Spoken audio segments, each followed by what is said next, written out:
Le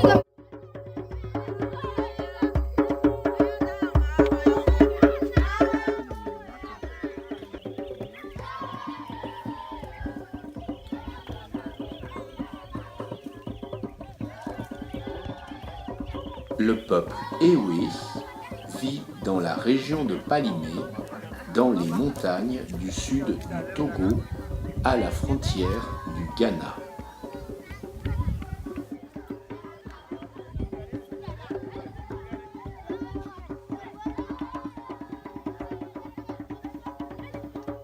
Cette région, dite des Cascades, culmine à 936 mètres et se caractérise par une forte pluviométrie et des températures plus froides.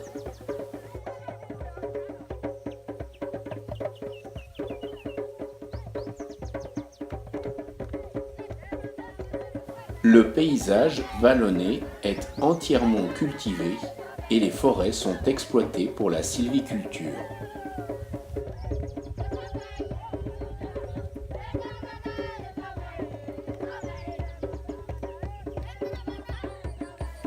Les Ewe sont des agriculteurs. Sur les flancs des collines, ils cultivent le manioc, le maïs, l'igname ou le haricot.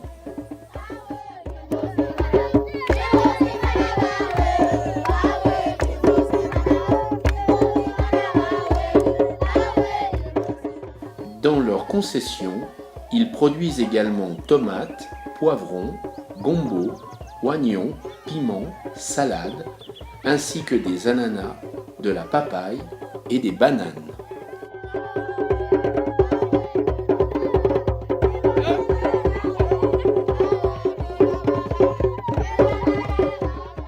Ils vendent leur production sur les marchés en bordure des routes.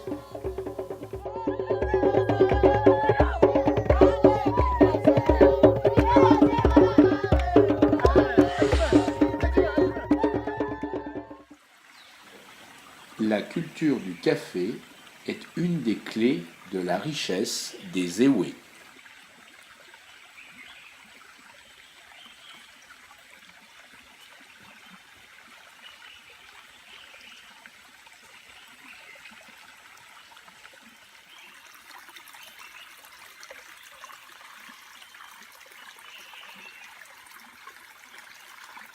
C'est dans les fonds humides de la forêt, sous le couvert des plantations d'arbres exotiques comme l'okoumé, le teck ou le fromager, que poussent les plants de café.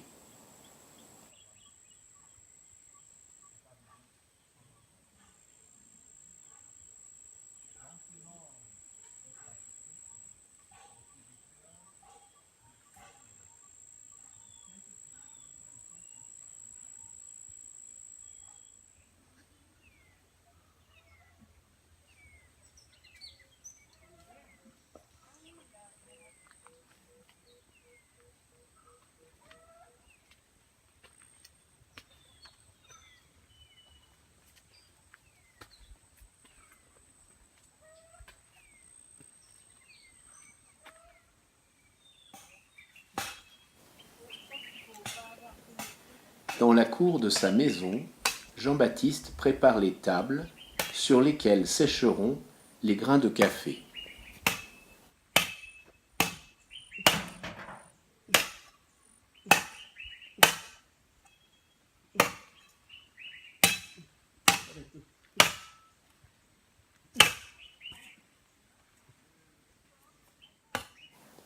Non loin de là, dans la forêt, ces femmes cueillent le café mûri au soleil.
Une fois ramassée, la production est séchée au soleil dans la cour, souvent à même le sol.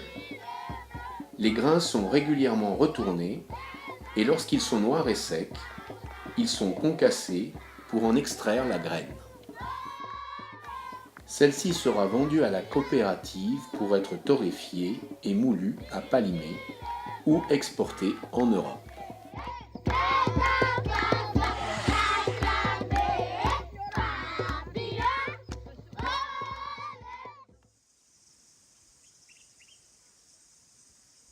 Le cacao est la seconde richesse des Ewe.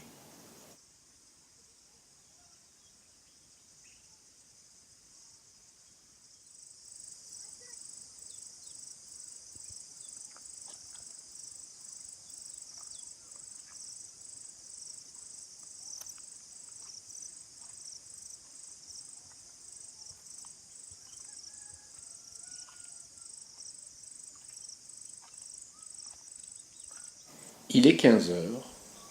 Après la sieste, alors que la chaleur descend, Akil part reprendre son travail dans la forêt.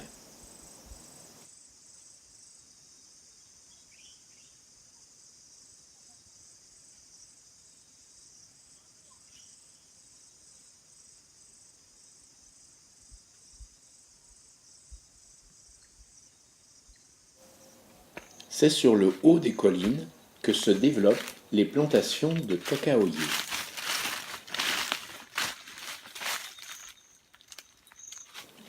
Les cabasses y poussent en grappes à même les troncs.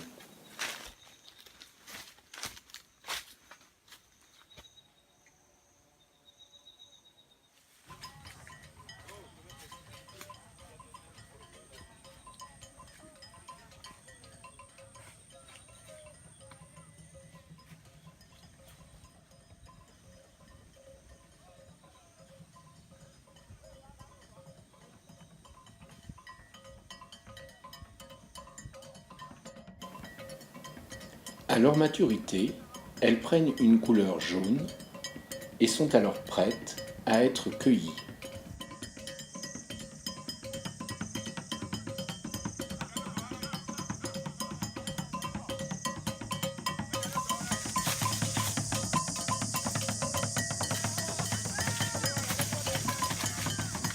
Ah, elle est belle.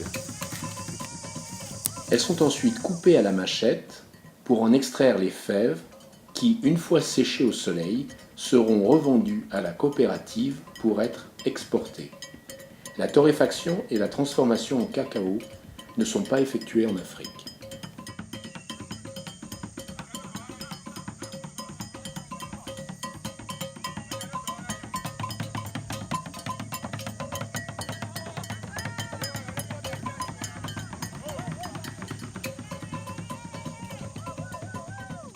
Les Ewe font appel aux esprits pour protéger leur culture.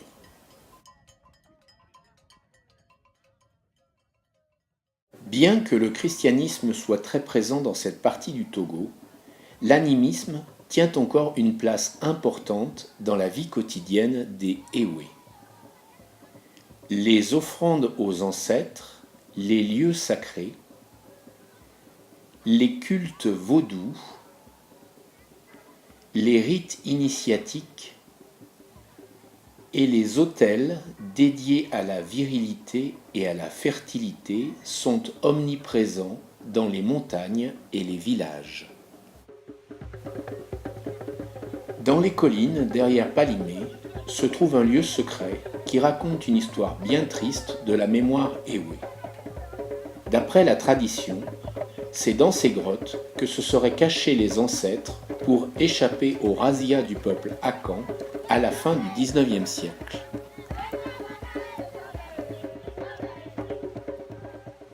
Après son interdiction par les Anglais et les Français, la traite des esclaves en direction du Brésil a malgré tout perduré dans la région.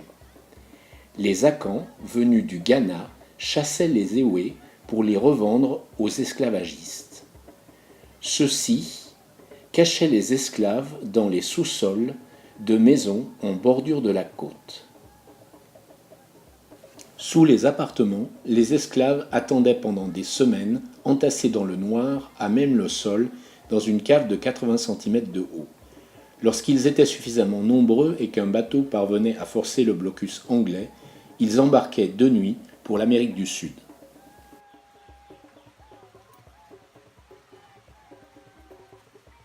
La légende Ewe explique qu'ils ont malgré tout réussi à survivre grâce aux chauves-souris des grottes qui les ont cachés en formant un rideau impénétrable aux chasseurs Akans. C'est ainsi que cet animal est devenu le fétiche des Ewe.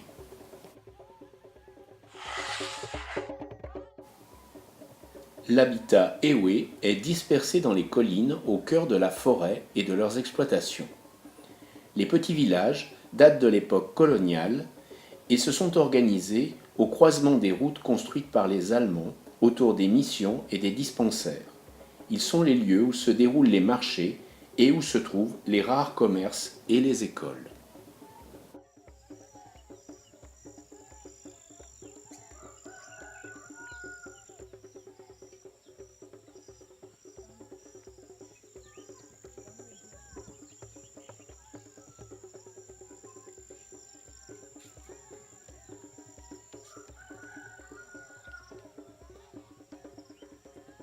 Le mode de vie des Ewe est rural et s'organise en petites cellules familiales.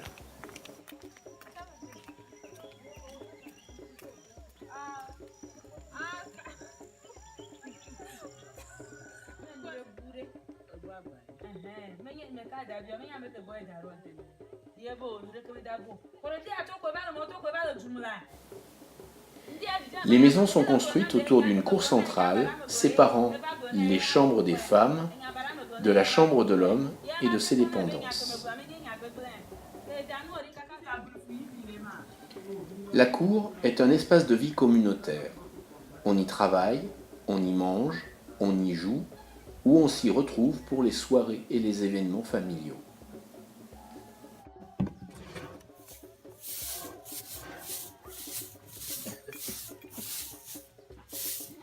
Au centre de la cour, le foyer est l'espace des femmes.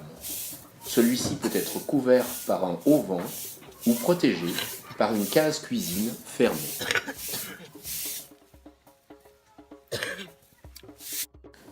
Les tâches féminines, comme la préparation des repas, l'entretien des maisons et les soins aux enfants, s'organisent autour du foyer.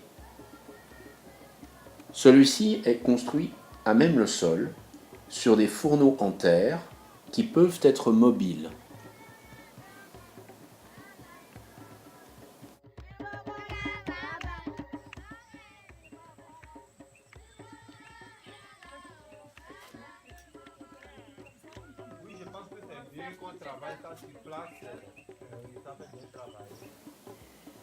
La cour regroupe les différents ustensiles de la vie quotidienne des Ewe. Les réserves d'eau, les pierres à aiguiser, les meules, les marmites, les pilons et même les équipements de musculation.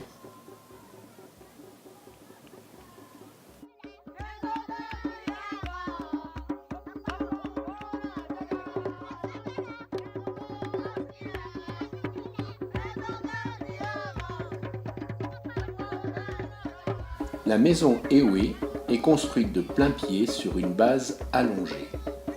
Elle n'a pas de fenêtre et est couverte par un large toit en tôle. Chaque pièce est desservie par une porte ouvrant sur la cour.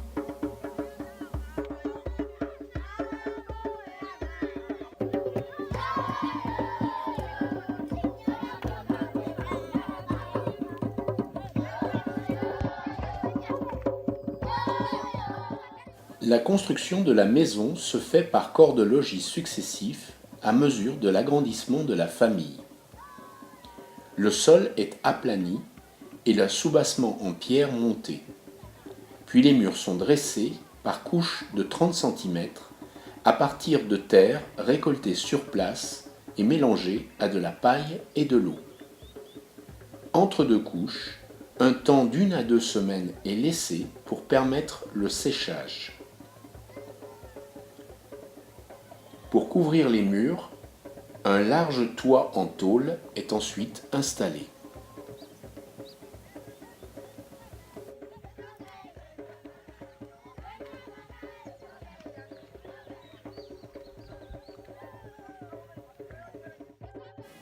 Dans les villages, l'influence coloniale a modifié l'architecture et amené des ajouts de décoration, de frontons ou d'ouvertures constitués par un volet de bois joliment décoré.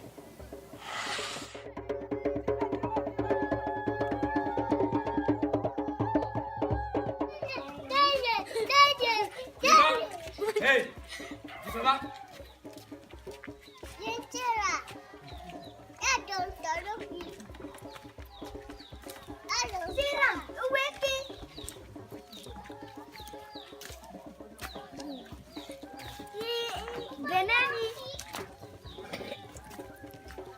La vie sociale est rythmée par les rencontres au marché et les moments familiaux autour des jeux de boules et d'awalé et des palabres des anciens. Parfois, des fêtes sont l'occasion pour les hommes de sortir leurs instruments de musique et pour les femmes et les enfants de chanter et danser.